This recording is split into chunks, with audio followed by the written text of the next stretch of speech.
ça fait un peu tard pour introduire le badminton. Je pense que ça a été introduit bien avant. Donc je dirais que c'est faux.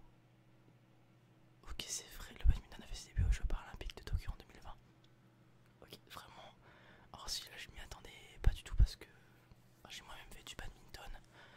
Et je trouve que c'est super réputé, notamment en France, de par le fait qu'on fait ça à l'école. Donc je pensais que ça avait été introduit avant. Ok. Les Jeux paralympiques d'hiver ont commencé en 1976. Ça me paraît ni trop vieux, ni trop récent. Parce que je pense que les Jeux paralympiques ont commencé bien après les Jeux olympiques. De par le manque d'accessibilité peut-être au sport, au sport pour les non-valides auparavant. Et du coup, je pense, là je pense que le twist, c'est soit c'est les jeux d'été qu'on commence en 76 et que les jeux d'hiver c'était plus tard. Donc le twist il est là. Soit c'est ça. Bon, de toute façon c'est un vrai ou faux donc et je dirais que c'est... Je pense que c'est faux. Je pense que c'est les jeux d'été qu'on commence en 76. Ah vas-y, je suis nul. Les premiers jeux paralympiques d'hiver ont lieu en 76 à Örnsköldsvik en Suède. Vous m'excuserez la prononciation. Ok, nickel. Les athlètes des Jeux paralympiques sont classés selon leur niveau de handicap. Je sais pas du tout. Je sais pas s'il y a un classement par rapport au niveau du handicap. Mais alors, j'ai jamais regardé les Jeux paralympiques. Mais du peu de vidéos que j'ai déjà vues où c'est des athlètes non valides. Par exemple les courses, j'ai déjà vu des gens donc avec deux prothèses courir avec des gens qui avaient une jambe valide, enfin une jambe et une prothèse. Et c'est pas le même niveau d'handicap, puisque du coup là t'as deux jambes en moins alors que l'autre en avait qu'une. Je pense pas que ce soit le cas. Ah vas-y, je vais avoir 0. Pour que les épreuves soient équitables, les athlètes sont classés dans différentes catégories en fonction de leur type et de leur degré d'handicap. Ok, d'accord. Mais du coup, est-ce qu'il y a les... Par exemple au judo, des choses comme ça, est-ce qu'il y a aussi les catégories en fonction des poids? Parce que du coup, ça fait beaucoup de catégories. Le préfixe para dans paralympique vient du grec qui signifie à côté. Para... Je pense pas que ce soit ça.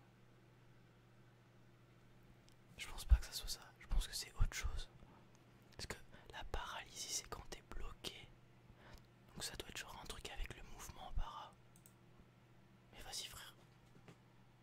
Je suis trop nul ou quoi? Le mot paralympique est à l'origine une fusion des mots paraplégique et olympique. Mais sa signification a évolué depuis avec l'intégration de divers handicaps. On dit aujourd'hui qu'il déroule du grec para signifiant à côté de et de l'olympique. Les Jeux paralympiques sont ainsi perçus comme un complément solidaire des JO. Ok, donc c'est une épreuve à côté des JO paralympiques. Ok, d'accord. Les Jeux paralympiques ont leur propre version du relais de la flamme olympique. Je pense pas. Je crois pas parce que là, le drapeau il est à Los Angeles là. La flamme elle a fait son parcours autour de la France le mois dernier. Et ils ont allumé la vasque olympique, ils l'ont rééteinte et ils vont la rallumer pour les Jeux paralympiques. Sauf que je crois pas qu'il y ait de parcours. Parce que sinon on en aurait entendu parler je pense. Et donc je vais dire que c'est faux mais ça va être vrai de toute façon. Ah vas-y. Faut que j'aille à l'inverse de ce que je pense. Les Jeux paralympiques ont leur propre relais de la flamme, ça me semble l'esprit, la détermination des athlètes. Ok. Le symbole des Jeux paralympiques est fait de 5 anneaux entrelacés comme pour les Jeux olympiques. Je pense que c'est vrai. Non mais... Le symbole des Jeux paralympiques contient 3 lignes courbées appelées agitos, je bouge en latin, une rouge, une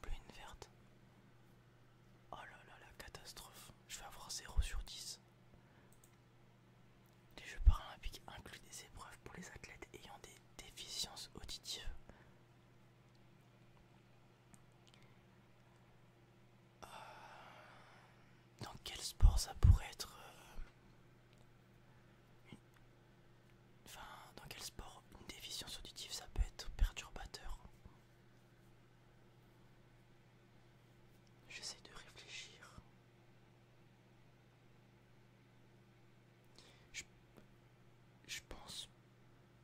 Alors, c'est considéré comme un handicap, mais je pense pas que ça soit un handicap qui t'empêche de faire certains sports, à moins que la déficience auditive ça vient aussi avec une déficience d'équilibre, puisque c'est avec l'oreille interne qu'on se situe dans l'espace.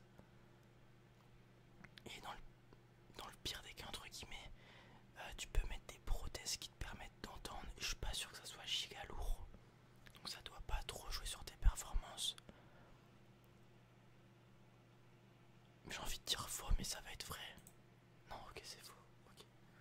Les athlètes avec des déficiences auditives participent aux Deaflympics, qui sont distincts des Jeux paralympiques. Ok, d'accord. Donc il y a des olympiques encore différents. Pour les personnes sourdes